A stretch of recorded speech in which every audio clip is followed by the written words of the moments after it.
Alguna vez fuimos víctimas y alguna vez también fuimos parte, por acción o por omisión.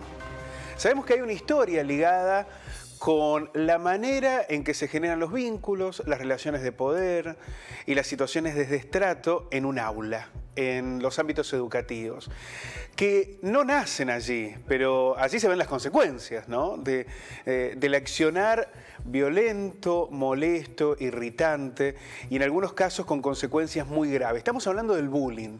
Esta semana hubo una experiencia maravillosa en de la que participaron distintos establecimientos educativos. Yo diría casi todos. Seguramente usted tendrá su hijo o su hija que participaron de alguno de los talleres, de las obras, de las charlas vinculadas con el bullying y que han sido impulsadas por la Defensoría del Pueblo, que ahora intenta generar algunos lineamientos para que puedan ser debatidos en el Consejo Deliberante. Estamos viendo algunas imágenes, ¿no?, de lo que ha sido este trabajo durante toda la semana, ¿no? Exposiciones teatrales en las cuales los chicos fueron advirtiendo y acaso se fueron identificando con situaciones que quizás no le daban la magnitud que tenían o que realmente tienen y que ahora las pueden entender mejor, del enorme daño que provoca el bullying y de cómo debemos comprometernos en tratar de erradicarlo. Vamos a ver en tramas algunos datos que nos van a permitir cuantificar y magnificar lo que pasa con el bullying en la Argentina.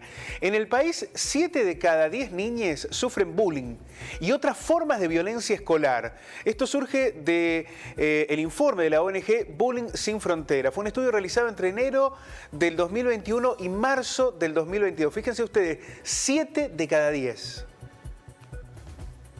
La Argentina se encuentra entre los países con más casos de bullying y ciberbullying del mundo. ¿Acaso acá también habría que determinar, ¿no?, cómo se realizan las estadísticas? Si en otros lugares se puede identificar y se puede cuantificar, ¿no? Los maltratos aumentaron un 20% con respecto al informe que la misma organización realizó en el 2019. En el periodo abarcado por la investigación se contabilizaron 14.800 casos, los denunciados, los que se visibilizaron. Muchos no se denuncian. Las estadísticas de casos de bullying varían según cada provincia. Por ejemplo, en la ciudad de Buenos Aires un 18%, en Buenos Aires un 14%, Santa Fe un 8%, Córdoba un 7%, Mendoza un 6%, después aparecen Jujuy, Misiones, Neuquén, San Juan y San Luis con un 4% y por debajo otras provincias con el 3%. La Defensoría del Pueblo presentó un proyecto en el Consejo Deliberante para crear un protocolo de actuación e intervención ante situaciones de bullying y acosos en entornos socioeducativos de Río Cuarto. Los objetivos son dotar a las instituciones con herramientas de procedimiento de orientación, prevenir y combatir el agravio padecido por niños, niñas y adolescentes. Concientizar, aportar a la construcción de una sociedad más respetuosa, solidaria, equitativa y empática, valorar la diversidad cultural, social, ideológica, religiosa, física, sexual, racial de las personas. Imaginarnos en un mundo más tolerante, que acepte la diversidad, que conviva en esa diversidad, es un objetivo central que le debemos trasladar a los chicos. Pero vamos a sumar a Juan Pablo Casari, quien es el titular del área de educación de la Defensoría del Pueblo. Juan Pablo, ¿cómo estás? Muy buenos días. ¿Qué tal? Buenos días, Pablo, y buenos días para quienes nos están viendo y escuchando en este momento. Bueno, Juan Pablo, lo decíamos, ¿no? En algún momento, cuando empezamos a revisar estas conductas, y yo supongo que les habrá pasado a los chicos y chicas que estaban en las charlas, nos empezamos a ver y a cuestionar, ¿no?, sobre lo que nosotros mismos hemos vivido o de lo que hemos sido protagonistas. Una necesidad de comenzar a hablar y visibilizar el problema. Absolutamente. Esto ha ocurrido inclusive en los propios espacios generados fundamentalmente el día miércoles, en donde espontáneamente esa charla se convirtió en una suerte de puesta en común de los múltiples agravios, hostigamientos, persecuciones que a diario lamentablemente se dan en distintos ámbitos y que se trata de una problemática que no discrimina lamentablemente, sino que por el contrario nos afecta a todos, independientemente de nuestro género, nuestra edad, nuestra creencia religiosa, ideológica, nuestra orientación sexual. Por eso es que la afectación, los alcances y las implicancias son tan pero tan generalizados, con un agravante, Probablemente en nuestra época, Pablo, creo que más o menos compartimos la edad, tal vez el bullying o el acoso se circunscribía al espacio físico en donde esa práctica era lamentablemente llevada a cabo. Hoy en la actualidad, a eso hay que agregarle, a partir del surgimiento de Internet, las redes sociales y la mensajería instantánea, 24 horas de molestias y agravios online, lo que por supuesto complejiza y profundiza aún más la situación. Y esto, que muchas veces suele naturalizarse y normalizarse como cosa de chicos o que siempre existió, causa enormes consecuencias en la dignidad y la autoestima de las personas, dificultando en el futuro la superación de obstáculos o miedos diversos. Bueno, vos sumabas un elemento que es central, ¿no?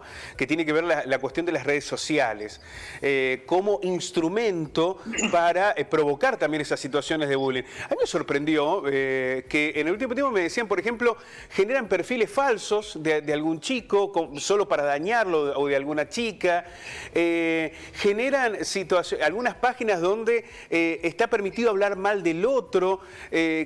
Son múltiples las situaciones que hay que abordar y algunas que forman parte de ese micromundo de los propios chicos que son las redes, ¿no? Totalmente, absolutamente, Pablo.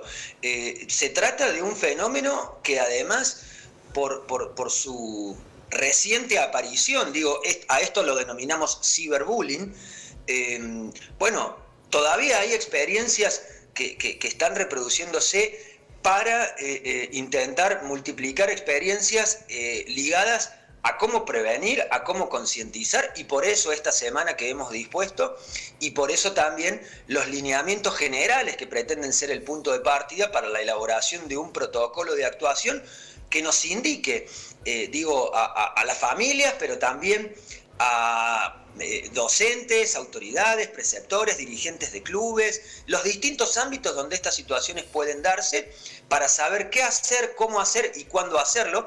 Y digo que se trata de lineamientos generales porque precisamente tiene que ver con eso, con una serie de criterios y pautas que esperamos sirvan de punto de partida para que la elaboración del protocolo sea precisamente una dinámica plural, horizontal y democrática. Por eso lo hemos presentado en el Consejo Deliberante, entendiendo que es el ámbito competente, para que además desde allí se puedan convocar a todo un entramado de organizaciones e instituciones socioeducativas que son aquellos ámbitos donde más frecuentemente se producen estas problemáticas. Y ojalá que Río Cuarto rápidamente pueda contar con una herramienta de estas características, dado que si el bullying nos afecta a todos, la solución pues también es importante que la encontremos y la abordemos de manera conjunta, colectiva, por lo tanto entre todos. Bueno, vamos a estar atentos a lo que suceda en el debate parlamentario. Es una iniciativa que ha convocado de manera maravillosa a tantos alumnos y alumnas durante toda esta semana a un debate absolutamente necesario, evitar que el bullying forme parte de la cotidianidad, de la realidad de las escuelas en Río Cuarto. Juan Pablo, muchísimas gracias. Al contrario, Pablo, y déjame señalar una sola cosita breve. El principio rector que estructura esta propuesta precisamente tiene que ver con eso, con entender que las sociedades aumentan su riqueza y su patrimonio social en la medida en que más valoran las diferencias de cada una de las personas. Gracias, Pablo, gracias a quienes nos han escuchado y vamos a tratar de construir un Río Cuarto cada vez más digno y equitativo en este sentido. Un abrazo. Muchísimas gracias. Juan Pablo Casali, el titular del área de educación de la Defensoría del Pueblo. Pensarnos en un mundo diverso, en una sociedad diversa, tolerante. Ese es el camino que debemos transitar. En el medio también estar muy atentos, ¿no? Porque estos episodios se repiten sistemáticamente y el daño que pueden generar a veces es irreversible.